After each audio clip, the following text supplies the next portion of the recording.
Good evening guys, আজি মাছ বনাই আছোঁ। চাওক, ফ্ৰাই হৈ আছে বৰ্তমান।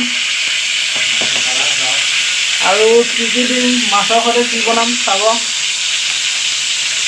আৰু ভিডিঅ'টো চাই থাকিব শেষলৈকে। আজি মানে বেংগলোৰত আছোঁ মই বৰ্তমান। আজি বতৰটো আজি ঠাণ্ডা, মানে বৰষুণ দি আছে। বাহ, ফুটিছে বহুত। চন্দা মাছ উৎপাতেই বেলেগ। চন্দা মাছ খাই পাইছেনে কোনে কোনে কমেণ্ট কৰি জনাবচোন। উৎপাত বহুত।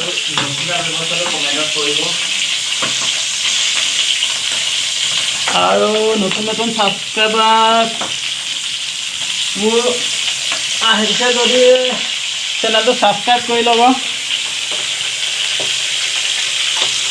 আৰু মাছৰ লগত দিবলৈ বা ইমান ফুটিছে। জিকা কাটি থোৱা হৈছে। ৰুমটো দেখাই দিছোঁ আপোনালোকক।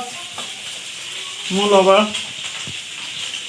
লগৰ এখেতৰ ৰুমলৈ আহিছোঁ বৰ্তমান। হাই অডিয়েঞ্চক হাই। মাছ ভজা হৈ গ'ল বৰ্তমান। এতিয়া কুকিং মাষ্টাৰ লাগি আছে। পিঁয়াজ দিয়া হৈছে, হালধি, জলকীয়া পাউডাৰ। কুকিং মাষ্টাৰ বনাই আছে বন্ধুসকল। আপোনালোকে শিকিব পাৰে যে জিকা দিয়া হৈছে, আলু দিয়া হৈছে।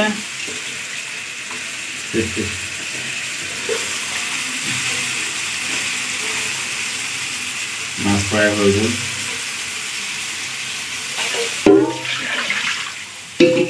ইয়াত বাহিৰত যাব নালাগে, ইয়াতে ধুব পাৰি। আৰু মোৰ লগৰটো ৰুমটো আপোনালোকক অকণমান দেখুৱাব চেষ্টা কৰিছোঁ। বৰ্তমান বেংগলোৰ চিগলি গাঁৱলীয়া জেগা হয়। এইফালে আৰু এটা ৰুম আছে।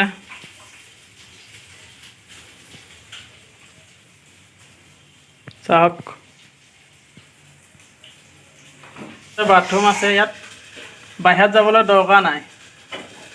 ভালদৰে ৰুমটো দেখাই দিছোঁ। কিটচেন সেইফালে। ফেমিলি ৰুমৰ কাৰণে ভাল আৰু ৰুমটো। ইয়াত শোৱা আৰু এখন বিয়া বিচনা, চুপাৰ চিট।